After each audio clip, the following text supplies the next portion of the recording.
దేవుని నామానికి స్తోత్రం కలుగునుగాక. ఎలోహిం టీవీ ప్రేక్షకులందరికీ నా హృదయపూర్వక వందనాలు చెల్లించుకుంటున్నాను.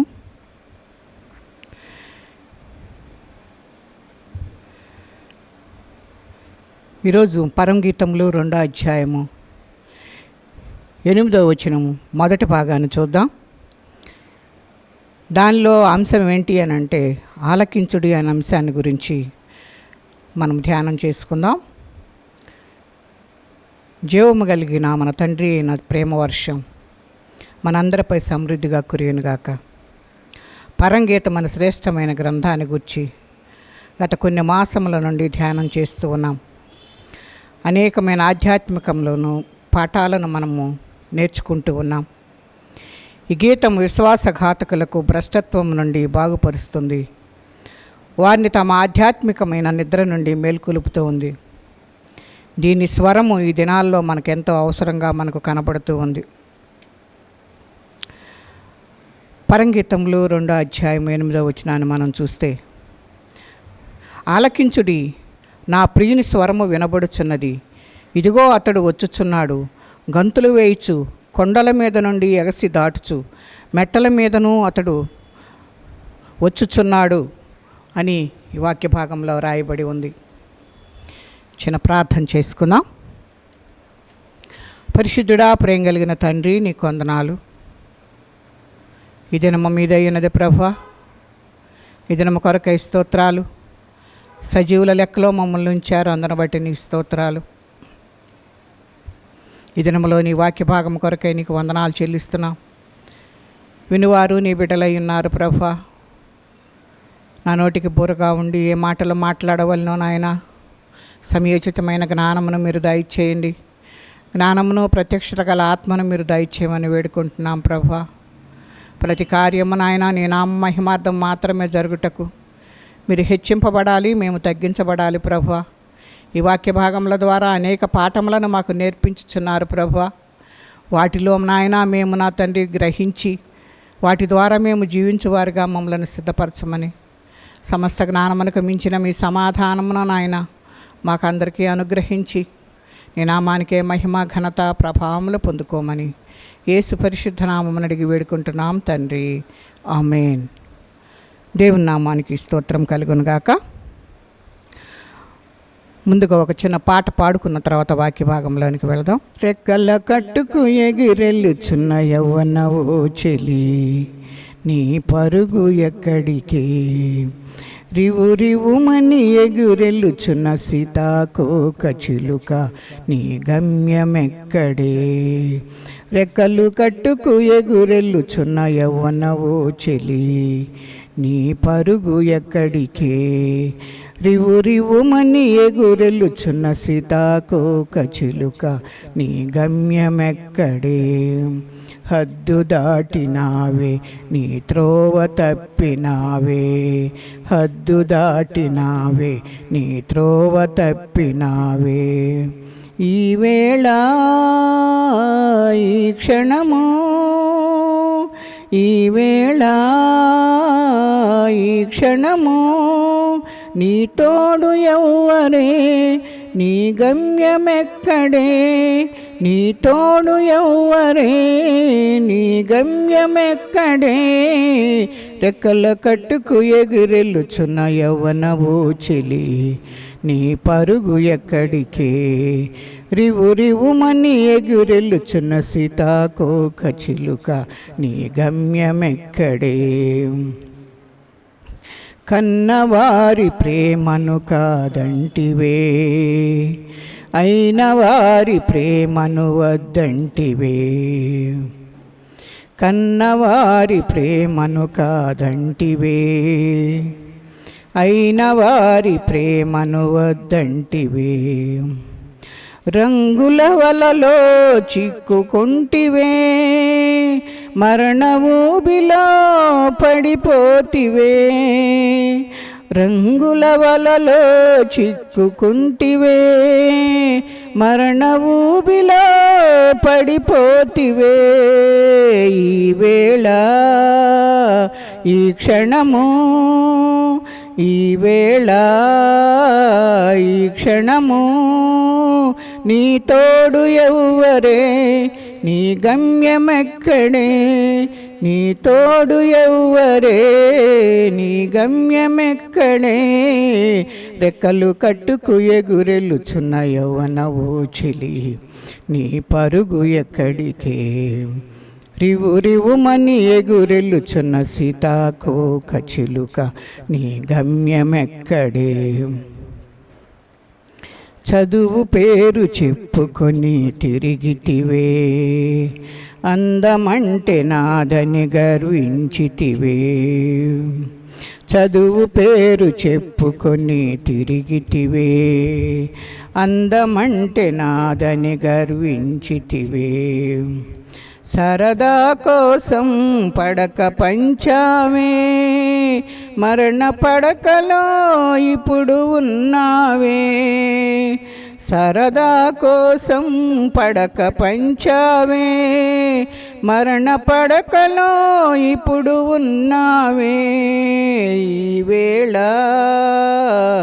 ఈ క్షణము, ఈ వేళ ఈ క్షణము, నీ తోడు ఎవ్వరే, నీ గమ్యమెక్కడే, నీ తోడు ఎవ్వరే, నీ గమ్యమెక్కడే.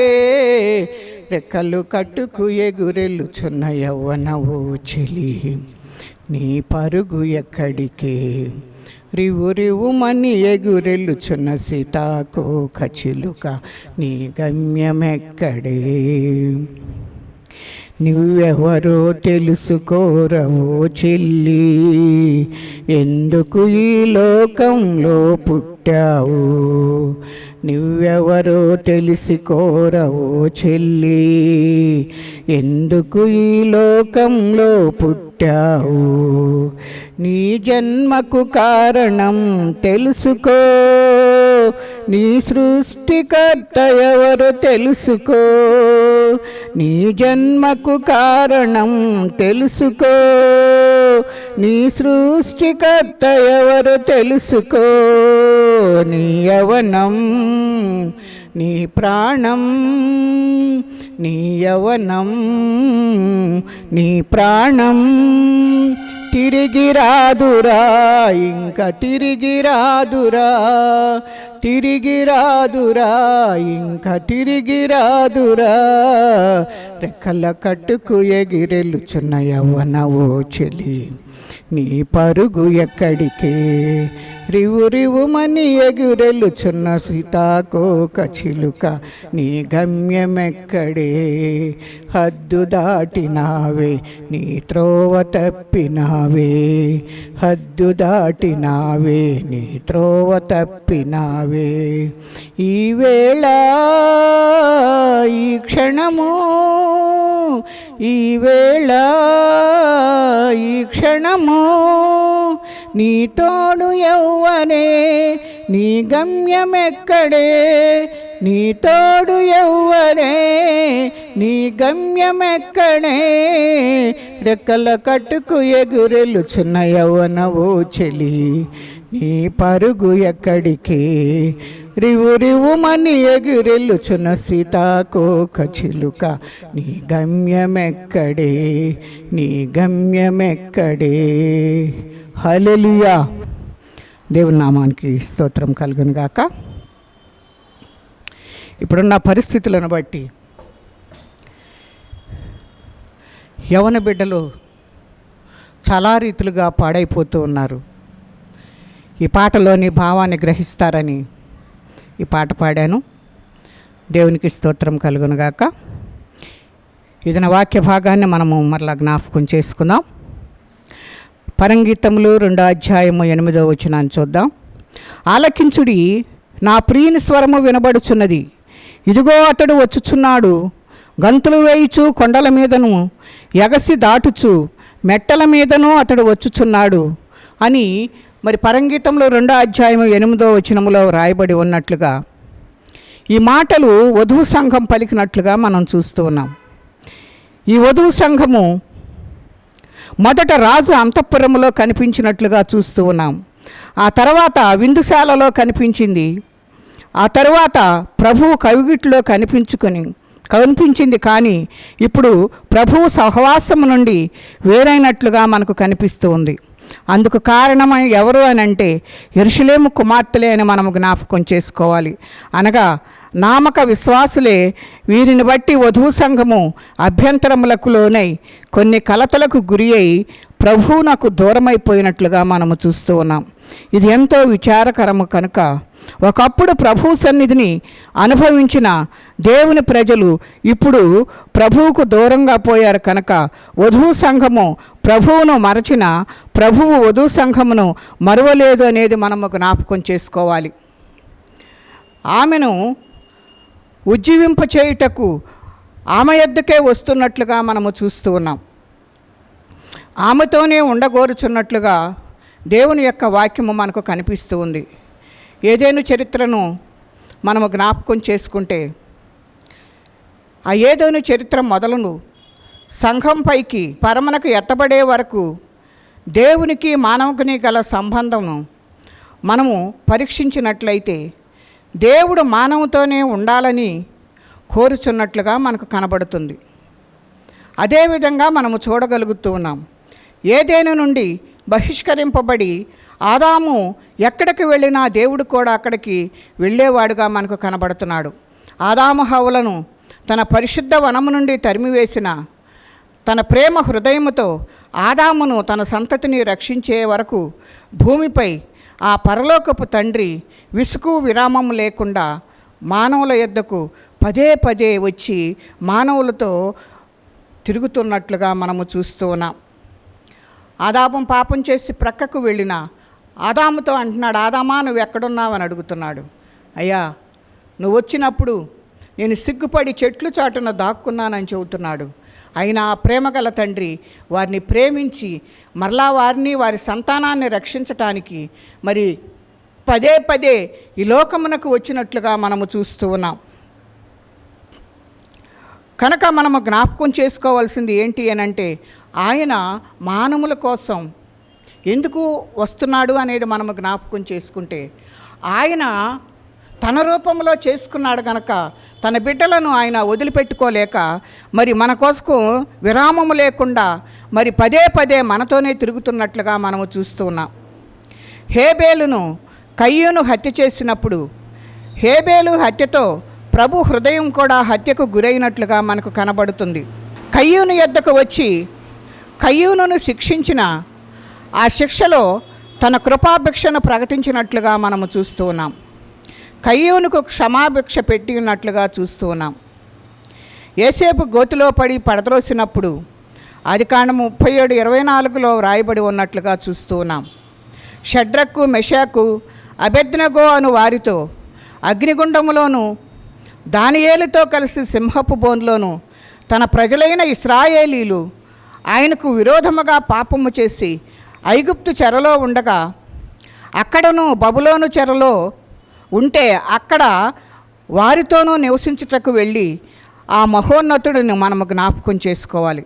తన సహవాసమును పోగొట్టుకున్న వధువు సంఘము కొరకు ఆయన వస్తున్నట్లుగా మనము చూస్తూ ఉన్నాం. ఇది ఎంతో ఆశ్చర్యకరంగా మనకు కనబడుతున్నట్లుగా మనం చూస్తూ ఉన్నాం. ఆలకించుడి, నా ప్రియుని స్వరము వినబడుచున్నది, ఇదిగో అతడు వచ్చుచున్నాడు అని వధువు సంఘము చెప్తూ ఉంది. ప్రియుడు అనగా ఇష్టుడని అర్థం కనుక నా ప్రియుడు అన్న మాటలో నా అను అక్షరాన్ని మనము జ్ఞాపకం చేసుకుంటే అది స్వంతమును జ్ఞాపకం చేస్తుంది, స్వాస్థ్యాన్ని జ్ఞాపకం చేస్తుంది, హక్కును సూచిస్తున్నట్లుగా మనము చూస్తూ ఉన్నాం. జీవము కలిగిన దేవుడే యేసుక్రీస్తుగా ఈ లోకంలోనికి వచ్చి అవతరించాడని, నా పాపముల నిమిత్తము సిలువలో యజ్ఞమై తన ప్రాణాన్ని సహా ధారపోశాడని విశ్వసించిన ప్రతి వారికి ఆయన పాప పశ్చాత్తాపముల వలన ఎవరైతే ఆయనకు వస్తారో ఆ దోషములను ఒప్పుకొని ఆయన తప్పక మరి ఆ ప్రభువు శిక్షించకుండా విడుదల కలిగించుటకు ఆయన ఇష్టపడుతున్నట్లుగా చూస్తూ ఉన్నాం. ఎవరైతే కన్నీరు కార్చి ఆ ప్రభువును తమ రక్షకునిగా స్వీకరిస్తారో వారు మాత్రమే రక్షింపబడతారని దేవుని యొక్క వాక్యము మనకు హెచ్చరిక చేస్తుంది. వారి లోకస్తుల నుండి ప్రత్యేకించబడిన విశ్వాసులు కనుక అట్టి విశ్వాసులు మాత్రమే తమ రక్షకుని ప్రేమించి ఆయనను నా ప్రియుడు అని సంబోధించగలుగ వీలవుతుందని దేవుని యొక్క వాక్యము సెలవిస్తూ ఉంది. కనుక మనము ఆ ప్రియుని స్వరాన్ని మనము వినేవారిగా ఉండాలి అని చెప్పేసి దేవుడు మనతోటి మాట్లాడుతూ ఉన్నాడు. తన రక్షకుని ప్రేమించి ఆయనను నా ప్రియుడు అని సంబోధించగలుగుతారు కనుక వీరే ఆ ప్రియుని స్వరాన్ని వినినవారుగా మనకు కనబడుతూ ఉన్నారు.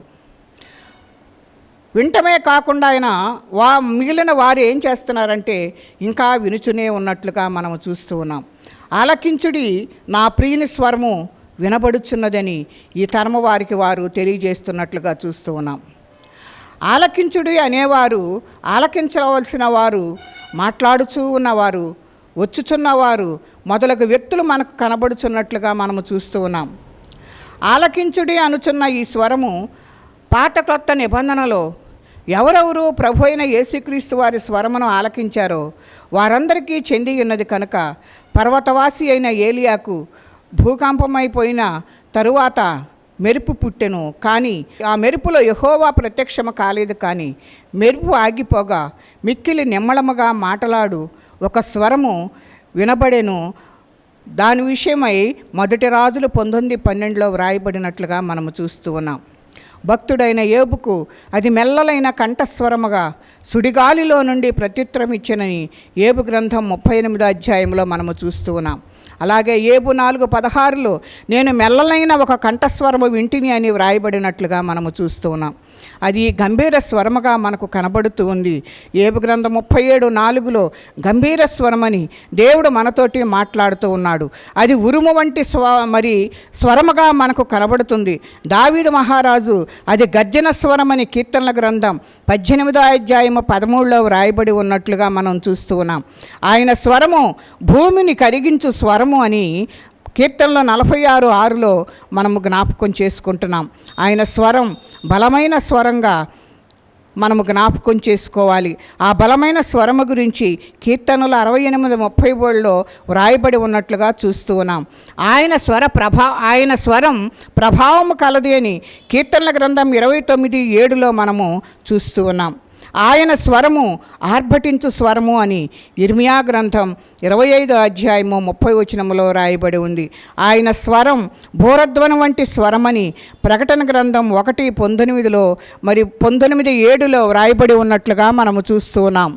ప్రభువు ప్రేమించిన శిష్యుడు బోరధ్వని లాంటి స్వరము అని చెప్పేసి ఆయన ఆ గొప్ప స్వరము అది విస్తార జల ప్రవాహముల ధ్వని అని, ఆ ధ్వని ఎదుట ఎవరను కూడాను నిలబడలేరని దేవుని యొక్క వాక్యము మనకు సెలవిస్తుంది. కనుక ఏ ధ్వనులు ఏ స్వరాలు లెక్కకు రావు, కానీ ఈ స్వరాలను అన్ని ధ్వనులను మించివేయినదే విస్తార జల ప్రవాహముల ధ్వని.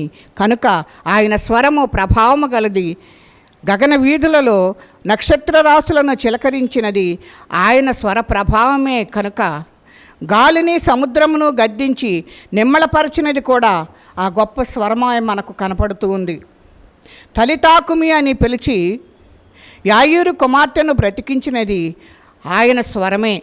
చిన్నవాడా లెమ్మని సెలవిచ్చి నాయుని విధవరాలు కుమారుని పాడె నుండి సజీవునిగా లేపినది ఆయన బలమైన స్వరమే.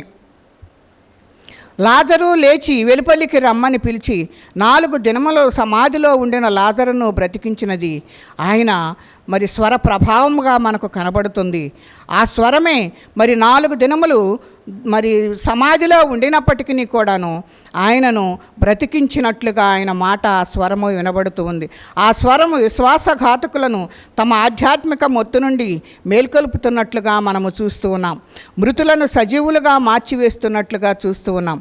పూర్వకాలమందు నానా సమయంలో నానా విధములుగాను ప్రవక్తల ద్వారా మన పితరులతో మాట్లాడిన దేవుడు ఈ దినముల అంతమందు కుమారుని ద్వారా మనతో మాట్లాడనని హెబ్రీ పత్రిక 1వ అధ్యాయము 1వ వచనము 2వ వచనములో వ్రాయబడి ఉన్నట్లుగా మనము చూస్తూ ఉన్నాం.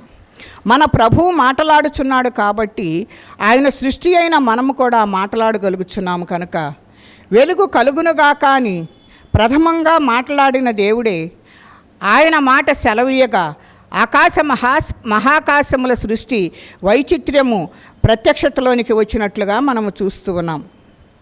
మహత్తుగల ఆయన మాటతోనే ఆయన సమస్తమును నిర్వహిస్తున్నాడు.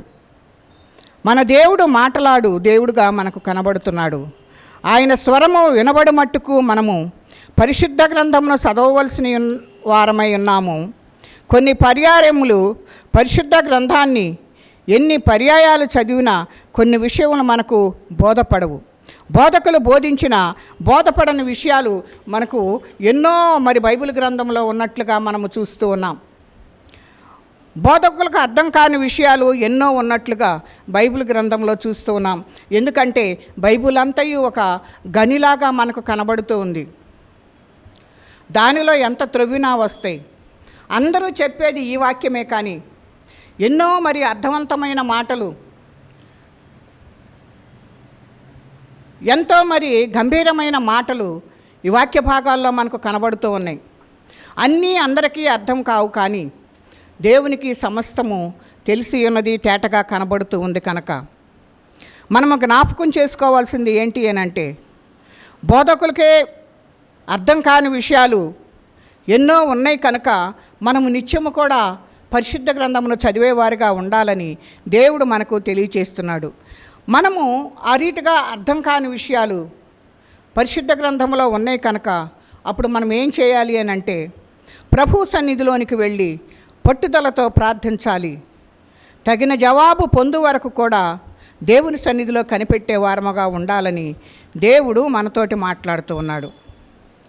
అదే రీతిగా భక్తుడైన దానియేలు ఆ భావము చెబుతుంది కనుక భక్తుడైన దానియేలు కూడాను దినమునకు ముమ్మారు యెరూషలేము తట్టు కిటికీ తలుపులు తీసి దినమునకు ముమ్మారు ప్రార్థన చేసిన వ్యక్తిగా కనబడుతూ ఉన్నాడు. అలాగ ప్రార్థించుటను బట్టి ఆయన దేవుని యొక్క స్వరమును వినగలిగినట్లుగా మనము చూస్తూ ఉన్నాము. కనుక అనేక మంది భక్తుల యొక్క అనుభవం కూడా మనకు కనబడుతున్నట్లుగా చూస్తూ ఉన్నాం. ఆలకించుడి, నా ప్రియుని స్వరము వినబడుచున్నది. ఆ ప్రభుని స్వరము సజీవమై శక్తివంతమై దుఃఖితుని సంతోషభరితునిగాను నిరాశలో ఉన్నవానికి నిరీక్షణను దేవుడు అనుగ్రహిస్తున్నట్లుగా చూస్తూ ఉన్నాం. అజ్ఞానిని విజ్ఞాన సంపన్నునిగా మార్చివేయు స్వభావము ఆయనదిగా మనకు కనబడుతుంది. ఇక్కడ మనము చూస్తే పాత నిబంధన భక్తులతో ఎలా మాట్లాడాడు అనేది మనం ఇక్కడ చూసినట్లయితే, పాత నిబంధనలో అబ్రహామును మనము జ్ఞాపకం చేసుకుంటే, ఈ అబ్రహాము మనందరికీ పురుషుడిగా మనకు కనబడుతున్నాడు. అబ్రహాము క్రియల ద్వారా దేవుడు ఈ మాటను తెలియజేస్తూ ఉన్నాడు. ఆయన అనేక జనములకు తండ్రిగా మనకు కనబడుతున్నాడు. ఆదికాండము 12:1 యెహోవా నీవు లేచి నీ దేశంలో నుండి నీ బంధువుల యొద్ద నుండి నీ తండ్రి ఇంట నుండి బయలుదేరి నేను నీకు చూపించు దేశమునకు వెళ్ళుము. నిన్ను గొప్ప జనముగా చేసి నిన్ను ఆశీర్వదించి నీ నామమును గొప్ప చేయుదును. నీవు ఆశీర్వాదముగా నుందువు అని దేవుడు మాట్లాడినప్పుడు ఆ పిలుపుకు అబ్రహాము లోబడినట్లుగా మనము చూస్తూ ఉన్నాం. అందుచేత మూలపురుషుడిగా విజ్ఞాపనకర్తగా ఆయన ఉన్నట్లుగా చూస్తూ ఉన్నాం. దేవుని పిలుపుకు లోబడిన వ్యక్తిగా మనకు కనబడుతున్నాడు. ఆయన షేము దేశము నుండి దేవుడు మాట్లాడినప్పుడు వచ్చినట్లుగా మనము చూస్తూ ఉన్నాం. కనుక మనము జ్ఞాపకం చేసుకోవాల్సింది ఏంటి అంటే, దేవునితో సహవాసం చేసినప్పుడు దేవుని స్వరమును మనము వినగలుగుతామని, ఆయన మాట ఏదైతే చెప్తున్నాడో ఆ మాటకు గనక లోబడి జీవిస్తే దేవుడు ఆశీర్వదించడానికి ఇష్టపడుతూ ఉన్నాడు. ఈ రీతిగా అబ్రహాముతో దేవుడు మాట్లాడి ఆయనను గొప్ప జనముగా చేసి అందరికీ తండ్రిగా చేసినట్లుగా మనము చూస్తూ ఉన్నాం. కనుక మూల పురుషుడిగా ఆయన ఉన్నాడు. ఆయన విజ్ఞాపనకర్తగా కూడా మనకు కనబడుతున్నట్లుగా చూస్తూ ఉన్నాం. ఎందుకు ఆయన అట్లా కనపడుతూ ఉన్నాడు అని అంటే, సొదొమ గొమొర్రా పట్టణాలను పాడు చేస్తున్నప్పుడు అక్కడ లోతు ఉన్నప్పుడు వారి కొరకు ఆయన విజ్ఞాపన చేసి దేవుణ్ణి బ్రతిమాలినట్లుగా మనము వాక్య భాగంలో చూస్తాం. రెండవదిగా ఇస్సాకును గనక జ్ఞాపకం చేసుకుంటే, ఇస్సాకుతో దేవుడు ఒక నిబంధన చేస్తూ ఉన్నాడు. ఆదికాండం 26:4 ఏలయనగా నీకును నీకును నీ సంతానమునకును ఈ దేశములన్నీ ఇచ్చి నీ తండ్రి అయిన అబ్రహాముతో చేసిన ప్రమాణము నెరవేర్చి ఆకాశ నక్షత్రముల వలె నీ సంతానమును విస్తరింపచేసి ఈ దేశములన్నీ నీ సంతానమునకు ఇచ్చేదను. నీ సంతానము వలన సమస్త భూలోకములోని సమస్త జనులు ఆశీర్వదింపబడుదురు. ఎలయనగా అబ్రహాము నా మాట విని నేను విధించిన దానిని, నా ఆజ్ఞలను, నా కట్టడలను, నా నియమములను గైకొనెను నీ చెప్పినట్లుగా మనము చూస్తూ ఉన్నాం. అలాగే ఆదికాండం 26-23లో అక్కడ నుండి అతడు బెయేర్షెబాకు వెళ్ళెను. బెయేర్షెబా అనగా సాక్షార్థమైన బావి అని అర్థం చేసుకోవాలి. ఆ రాత్రియే యెహోవా అతనికి ప్రత్యక్షమై, నేను నీ తండ్రి అయిన అబ్రహాము దేవుడను, నేను నీకు తోడై ఉన్నాను కనుక భయపడకుమని దేవుడు అక్కడ మరి అభయమిస్తున్నట్లుగా మనము చూస్తూ ఉన్నాం. అబ్రహామును బట్టి ఇస్సాకును జ్ఞాపకం చేసుకుంటే, అబ్రహామును బట్టి నీ తండ్రి అయితే నా మాటలన్నీ విని ఉన్నాడు కనుక నేను చెప్పినదంతా గైకొన్నాడు కనుక నువ్వు అదే రీతిగా గనక చేస్తే నిన్ను మరి ఇక్కడ నీ సంతానమును సమస్త భూలోకములోని సమస్త జనులను ఆశీర్వదించబడతాయి అని చెప్పేసి మరి అక్కడ దేవుని యొక్క వాక్యము మనకు హెచ్చరిక చేస్తుంది. 26లో దేవుడు అతనికి ప్రత్యక్షమైనట్లుగా చూస్తూ ఉన్నాం. నీ తండ్రి అయిన అబ్రహాము దేవుడను, నేను నీకు తోడై ఉన్నాను గనక భయపడకుము అని చెప్పేసి ధైర్యం ఇస్తున్నట్లుగా చూస్తూ ఉన్నాం. మనము ఏ విషయంలో కూడా భయపడకుండా నా దేవుడు నాకు తోడుగా ఉన్నాడు అనే ధైర్యాన్ని మనము కలిగి ఉండాలని ఈ వాక్య భాగము మనకు సెలవిస్తుంది. మూడవదిగా యాకోబును మనము జ్ఞాపకం చేసుకుంటే, ఈ యాకోబును చూస్తే ఆదికాండంలో మనము జ్ఞాపకం చేసుకుంటే బెయేర్షెబా నుండి బయలుదేరి హారాను వైపుకు వెళ్ళుచు ఒక చోట చేరి ప్రొద్దుగుంకినందున అక్కడ ఆ రాత్రి నిలిచిపోయి ఆ చోటుకి రాళ్లలో ఒకటి తీసుకొని తనకు తలగడగా చేసుకొని అక్కడ పండుకొనినట్లుగా చూస్తూ ఉన్నాం. అప్పుడు అతడు ఒక కలకనెను, అందులో ఒక నిచ్చెన భూమి మీద నిలువబడి ఉండెను, దాని కొన ఆకాశమునంటెను, దాని మీద దేవుని దూతలు ఎక్కుచూ దిగుచూ నుండ్రి. మరియు యెహోవా దానికి పైగా నిలిచి, నేను నీ తండ్రి అయిన అబ్రహాము దేవుడను, ఇస్సాకు దేవుడనై నా యెహోవాను, నీవు పండుకొని ఉన్న ఈ భూమిని నీకును నీ సంతానమునకు ఇచ్చేదనని మాట్లాడినాడు. ఈ యాకోబే ఇశ్రాయేలుగా మరి మారినట్లుగా మనము చూస్తూ ఉన్నాం. దేవుడే అతనికి పేరు మార్చినట్లుగా చూస్తూ ఉన్నాం. ఆయనలో నుండే 12 గోత్రాలు వచ్చినట్లుగా మనము చూస్తూ ఉన్నాం. ఆ గోత్రాలలోనున్న యూదా గోత్రంలో నుండి ప్రభువైన యేసుక్రీస్తు వారు వచ్చినట్లుగా మనము చూస్తూ ఉన్నాం. కనుక దేవుడు మనతోటి ఏం మాట్లాడుతున్నాడు అని అంటే, నీ పేరు మార్చబడాలి, నీ పరిస్థితి మార్చబడాలి. ఎప్పుడైతే నీ పేరు ఏంటి అన్నప్పుడు నా పేరు యాకోబు అని ఒప్పుకున్నాడు. యాకోబు అంటే మోసగాడు. నువ్వు యథార్థంగా ఉన్నావు కనుక ఇక నీ పేరు యాకోబు అనబడదు, ఇశ్రాయేలు అనబడుతుందని దేవుడే తన పేరు మార్చినట్లుగా మనము చూస్తూ ఉన్నాం. దేవుని వాక్యము ఈ రీతిగా మనకు హెచ్చరిక చేస్తుంది. ఎన్నో విషయాలను దేవుడు మనతోటి మాట్లాడుతూ ఉన్నాడు. అలా మాట్లాడిన ప్రతి మాటను మనము జ్ఞాపకం చేసుకుంటూ దేవుడిచ్చిన వాగ్దానములను మనం ఎత్తిపట్టుకుని దేవునితో సహవాసం చేసేవారిగా ఉండాలని దేవుడు నిన్ను నన్ను హెచ్చరిక చేస్తున్నాడు. కనుక దేవుని యొక్క వాక్యాన్ని మనము జ్ఞాపకం చేసుకుంటూ నిత్యము దాన్ని చదువుతూ దేవుని సన్నిధిలో ప్రార్థించేవారిగా ఉండాలి. యాకోబును దర్శించిన దేవుడు, ఇస్సాకుకు ప్రత్యక్షమైన దేవుడు, అబ్రహాముకు ప్రత్యక్షమైన దేవుడు నీకు నాకు కూడా ప్రత్యక్షముగా కలుగుటకు దేవుడు మనకు తోడుగా ఉంటున్నాడు. కనుక ఆ ప్రత్యక్షతను నీకు నాకు కూడా ఇవ్వాలని ఎదురు చూస్తున్నాడు. నీ చుట్టూ ఉండి నువ్వు ఎప్పుడు పిలుస్తావని ఆయన ఎదురు చూస్తూ ఉన్నాడు. నీ ప్రక్కనే ఉంటున్నాడు. నీ హృదయంలోనికి రావటానికి ఆయన ఎదురు చూస్తూ ఉన్నాడు. దినమెల్లా నీ కొరకు ఆయన చేతులు చాచుతూ ఉన్నాడు. కనుక నువ్వు ఆయన చేతిలోనికి గనక వస్తే ఖచ్చితంగా దేవుడు నిన్ను దీవించటానికి ఇష్టపడుతున్నాడు. కనుక దీవెన అంటే ఈ లోక సంబంధమైనవి ఎన్నో ఉండటం కాదు, కానీ దీవెన అనేది దేవుడు ఇచ్చేదిగా మనకు కనబడుతుంది. ఇవన్నీ కూడా దేవుడిచ్చినవే, కానీ ఆత్మ సంబంధమైన ఆశీర్వాదములు మనము కలిగి ఉన్నప్పుడు ఈ లోక సంబంధమైన ఆశీర్వాదాలన్నీ అవన్నీ కూడా మన వెనక ఆయన పంపిస్తూ ఉంటాడు. కనుక ఆత్మ సంబంధమైన రీతిలో ఆశీర్వాదకరంగా మనము ఉండాలని దేవుడు కోరుకుంటున్నాడు. కనుక మనమందరము కూడాను చేయవలసిన పని ఏంటి అని అంటే, దేవుని దగ్గరకు వచ్చి దేవునితో నిత్యము సహవాసం చేసేవారిగా ఉండాలి అని దేవుడు కోరుకుంటున్నాడు. కనుక మరి అట్టి కృప పరిశుద్ధాత్మ దేవుడు మనకు తోడై ఉండి నడిపించునుగాక. దేవుడి కొద్ది మాటలు మన వినికిడిలో దీవించి ఆశీర్వదించునుగాక. చిన్న ప్రార్థన చేసుకుందాం.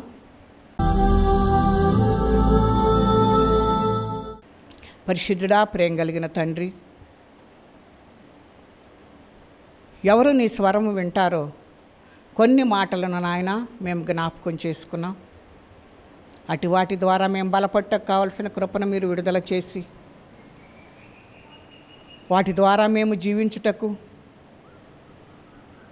వాటిలో ప్రభా నాయన మేము ఎలాగున జీవించాలో, ఎలాగున నీ సన్నిధిలో గడపాలో, సమయమును ఎలాగున సద్వినియోగం చేసుకొని అజ్ఞానుల వలె కాక జ్ఞానముతో నీ సన్నిధిలో గడుపుటకు నాయన మమ్మల్ని అందరినీ సిద్ధపరిచి ఈ వాక్య భాగముల ద్వారా మీరు మాతో మాట్లాడి ఉన్నారు నాయన. అట్టి స్థితిని బట్టి నీకు కృతజ్ఞతలు తెలియజేస్తున్నాం. మా స్థితిగతులను మార్చి నాయన మేము నాయన మార్పు చెంది నీలో నివసించువారుగా మమ్మల్ని అందరినీ సిద్ధపరచమని, సమస్త జ్ఞానమునకు మించిన మీ సమాధానము మా కుటుంబాలకు దయచేయమని యేసు పరిశుద్ధ నామమున అడిగి వేడుకుంటున్నాం తండ్రి. ఆమేన్.